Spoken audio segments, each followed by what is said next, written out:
Kanpaina honek ekainaren 2tik irailaren 29 arte iraungo du eta 42 erakundek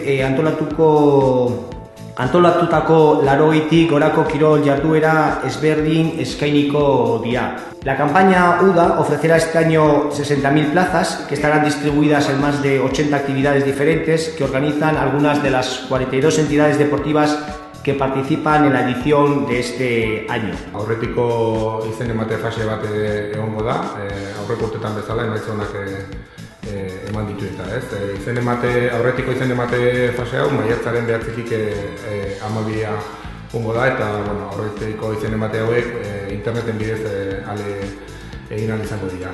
Y en esta fase, como otros años, se va a permitir una prescripción por persona en cada cursillo, con un máximo de 4 inscripciones. Cada persona puede apuntarse en 4 cursillos diferentes.